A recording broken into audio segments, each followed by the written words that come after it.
Chapter 21. The world has finally gone mad. This is the proof. As I walk into Langridge's and unwind my bright pink scarf, I have to rub my eyes. It's only October 16 and already tinsel's up everywhere.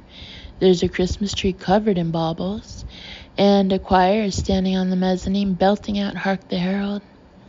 Soon they'll be starting the run-up to Christmas on January 1st. Or they'll start having an extra mid-season Christmas. Or it'll just be Christmas the whole time, even in the summer holidays. Special offer festive Calvin Klein pack.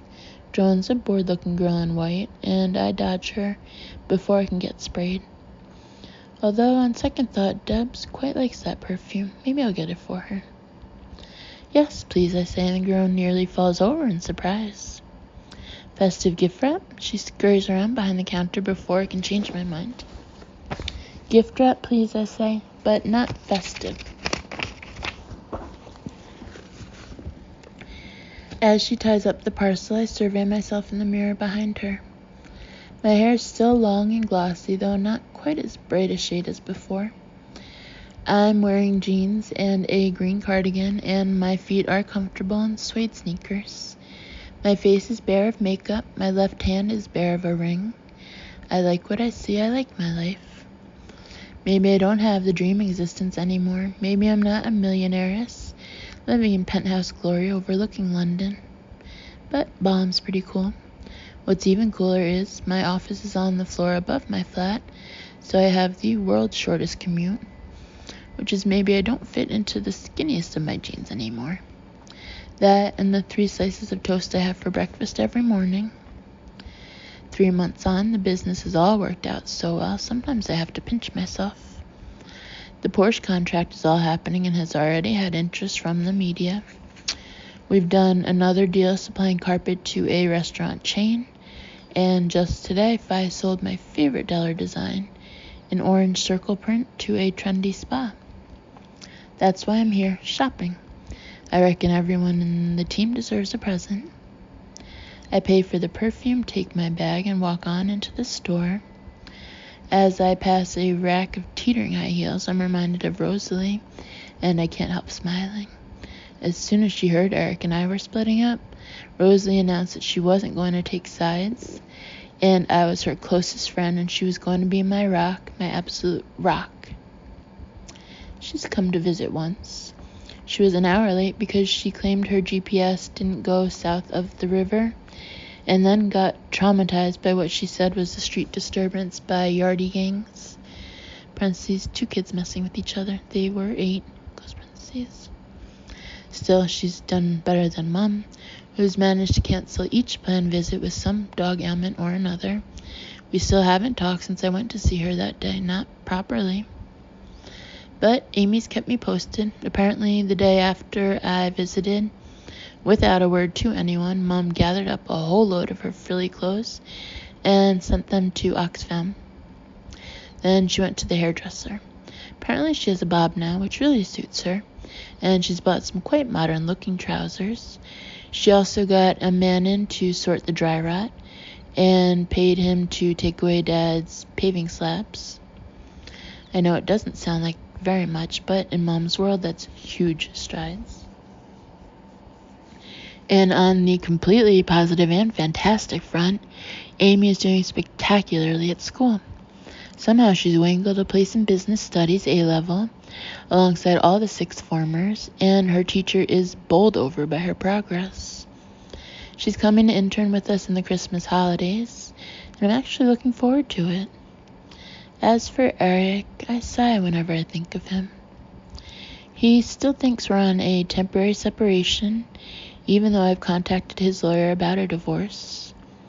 About a week after I moved out, he sent me a typed-out document entitled Lexi and Eric Separation Manual. He suggested we have what he called a milestone meeting every month, but I haven't made a single one. I just can't see Eric right now. Nor can I bring myself to look at his section titled Separation, Sex, Infidelity, Solo, Reconciliation, Other. Other? What on earth? No, don't even think about it. The point is, there's no point dwelling on the past. There's no point brooding. It's like Vi said, you have to keep looking forward. I'm getting pretty good at that. Most of the time, it's as if the past is a whole other area, sealed off in my head, bashed down at the edges. I pause in the accessories department and buy a funky purple patent bag for Vi. Then I head upstairs and find a cool 70s style t-shirt for Carolyn. Festive mulled wine. A guy in a Santa hat offers a tray full of tiny glasses, and I take one. As I wander on, I realize I've got slightly lost in the new layout of this floor and seem to have strayed into menswear, but it doesn't matter. I'm in no hurry. I meander for a few moments, sipping the hot spiced wine, listening to the carols, and watching the fairy lights twinkle. Oh gosh, they've got me. I'm starting to feel Christmassy. Okay, this is bad. It's only October. I have to leave before I start buying jumbo packs of mince pies and Bing Crosby CDs and wondering if The Wizard of Oz will be on. I'm just looking for somewhere to put my empty glass down when a bright voice greets me. Hello again. It's coming from a woman with a blonde bob who's folding pastel-colored sweaters in the men's Ralph Lauren department. Hello, I say uncertainly. Do I know you? Oh, no, she smiles. I just remember you from last year. Last year? You were in here buying a shirt for your chap. She glanced at my hand for Christmas. We had quite a long conversation as I gift wrapped it. I've always remembered it. I stare back at her, trying to imagine it. Me, here, Christmas shopping. The old Lexi, probably in a beige business suit, probably in a terrible rush, probably frowning with stress. I'm sorry, I say at length. I've got a terrible memory. What did I say? Don't worry, she laughs gaily. Why should you remember? I just remembered it because you were so... She pauses mid-sweater fold. This will seem silly, but you seem so in love. Right, I nod, right. I brush back a strand of hair, telling myself to smile and walk away. It's a tiny coincidence, that's all. No big deal. Come on, smile and go. But as I'm standing there, with the fairy lights twinkling and the choir singing the first Noel, and a strange blonde woman telling me what I did last Christmas, all sorts of buried feelings are emerging, thrusting their way up like steam.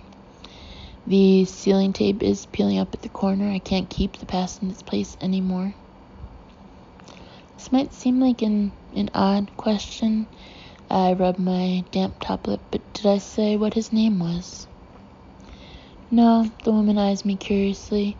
You just said he brought you alive. You hadn't been alive before. You were bubbling over with it, with the happiness of it.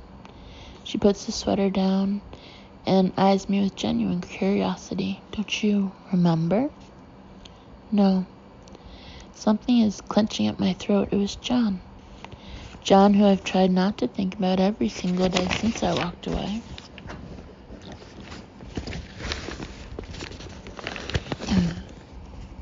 What did I buy him? It was this shirt, as I recall. She hands me a pale green shirt, then turns away to another customer. Can I help you? I hold the shirt, trying to picture John in it, myself choosing it for him, trying to conjure up the happiness. Maybe it's the wine, maybe it's the end of a long day, but I can't seem to let go of this shirt. I can't put it down. Could I buy it, please? I say as soon as the woman's free. Don't bother wrapping it. I don't know what's wrong with me.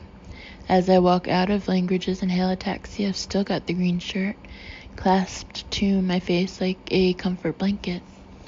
My whole head is buzzing. The world is receding like I'm getting the flu or something. A taxi draws up and I get in on autopilot. Where to? Asks the driver, but I barely hear him. I can't stop thinking about John. My head's buzzing harder. I'm clutching the shirt. I'm humming. I don't know what my head is doing. I'm humming a tune I don't know, and all I know is it's John. This tune is John. It means John. It's a tune I know from him. I close my eyes desperately, chasing it, trying to flag it down, and then, like a flash of light, it's in my head. It's a memory. I have a memory of him, me, the two of us together, the smell of salt in the air, his chin scratchy, a gray sweater, and the tune. That's it. A fleeting moment, nothing else. But I have it. Love, where to? The driver has turned around and opened the partition. I stare at him as though he's talking a foreign language. I can't let anything else into my mind. I have to keep hold of this memory. I have to cherish it. For Christ's sake, he rolls his eyes. Where do you want to go? There's only one place I can go. I have to go. To Hammersmith. He turns around, puts the taxi in gear, and we roar off. As the taxi moves through London, I sit bolt upright, tensed up, clutching the straps. I feel as though my head contains a precious liquid, and if it's jolted, it'll be spilled. I can't think about it, or I'll wear it out. I can't talk, or look out of the windows, or let anything into my brain at all. I have to keep this memory intact. I have to tell him. As we arrive in John's Road, I thrust some money at the driver and get out, immediately realizing I should have called first. I whip out my mobile and dial his number. If he's not here, I'll go to wherever he is. Lexi, he answers the phone. I'm here, I gasp. I remembered. There's silence. The phone goes dead, and I can hear swift footsteps inside. The next minute, the front door swings open at the top of the steps, and there he is, in a polo neck and jeans, old Converse sneakers on his feet. I remembered something, I blurt out before he can say anything. I remembered a tune. I don't know it, but I know I heard it with you at the beach. We must have been there one time. Listen. I start humming the tune, avid with hope. Do you remember? Lexi, he pushes his hands through his hair. What are you talking about? Why are you carrying a shirt? He focuses on it again. Is that mine? I heard it with you at the beach. I know I did. I know I'm babbling incoherently, but I can't help it. I can remember the salty air, and your chin was scratchy, and it went like this. I start humming again, but I know I'm getting more inaccurate, scrabbling for the right notes. At last I give up and stop expectantly. John's face is screwed up, perplexed. I don't remember, he says. You don't remember? I stare at him in outraged disbelief. You don't remember? Come on, think back. It was cold, but we were warm somehow, and you hadn't shaved. You had a gray sweater on. Suddenly his face changes. Oh, gosh. The time we went to Whitstable, is that what you're remembering? I don't know, I say helplessly. Maybe. We went to Whitstable for the day, he's nodding, to the beach. It was fucking freezing. So we wrapped up, and we had a radio with us. Hum the tune again? Okay, I should have never mentioned the tune. I'm such a crap singer. Mortified, I start humming it again. Who knows what I'm singing now? Wait, is it that song that was everywhere, Bad Day? He starts humming. It's like a dream coming to life. Yes, I say eagerly. That's it. That's the tune. There's a long pause, and John rubs his face, looking bemused. So that's all you remember, a tune. When he says it like that, it makes me feel utterly stupid for dashing across London. And all of a sudden, cold reality is crashing into my bubble. He's not interested anymore. He's moved on. He's probably got a girlfriend by now. Yes, I clear my throat, trying unsuccessfully to seem nonchalant. That's all. I just thought I'd let you know that I'd remembered something. Just out of interest. So, anyway, nice to see you. Bye. I pick up my shopping bags with clumsy hands. My cheeks are flaming miserably as I turn to leave. This is so embarrassing. I need to get out of here as quick as I can. I don't know what I was thinking. Is it enough? John's voice takes me by surprise. I swivel to see he's come halfway down the steps, his face taut with hope, and at the sight of him, all my pretense falls away. The last 3 months seem to fall away. It's just us again. I don't know, I manage at last. Is it? It's your call. You said you needed a memory, a thread linking us to us. He takes another step down toward me. Now you have one. If I do, it's the thinnest thread in the world. One tune. I make a sound that was supposed to be a laugh. It's like a cobweb, gossamer thin. Well then, hold on to it. His dark eyes never leaving mine. He's coming down the rest of the steps, breaking into a run. Hold on, Lexi. Don't let it snap. He reaches me and wraps me tightly in his arms. I won't, I whisper, and grab him. I don't ever want to let him go again, out of my arms, out of my head. When at last I resurface, 3 children are staring at me from the next door steps. Ooh, says one, sexy. I can't help laughing even though my eyes are shiny with tears. Yeah, I agree, nodding at John. Sexy. Sexy, he nods back at me, his hands spanning my waist, his thumbs gently caressing my hip bones like they belong there. Hey, John, I clap my hand over my mouth as though in sudden inspiration. Guess what? I suddenly remember something else. What? His face lights up. What do you remember? I remember going into your house, taking the phones off the hooks, and having the best sex of my life for 24 hours solid. I say seriously. I even remember the exact date. Really? John smiles but looks a bit puzzled. When? October 16th, 2007. At about, I consult my watch, 4:57 p.m. Ah, John's face clicks in understanding, of course. Yes, I remember that too. It was a pretty awesome time, wasn't it?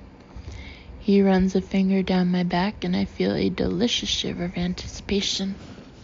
Only I think it was 48 hours solid, not 24. You're right, I clicked my tongue in mock reproof. How could I have forgotten?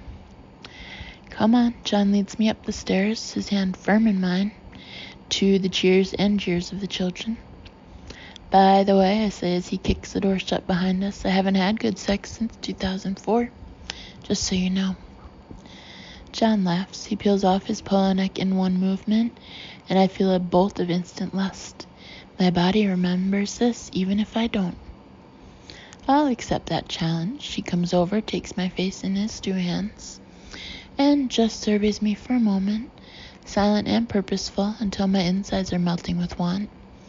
So, remind me, what happened after the 48 hours were over? I can't hold out anymore. I have to pull his face down to me for a kiss. And this one I'll never forget. This one I'll keep forever. I'll tell you, I murmur at last, my mouth against John's hot, smooth skin. I'll tell you when I remember.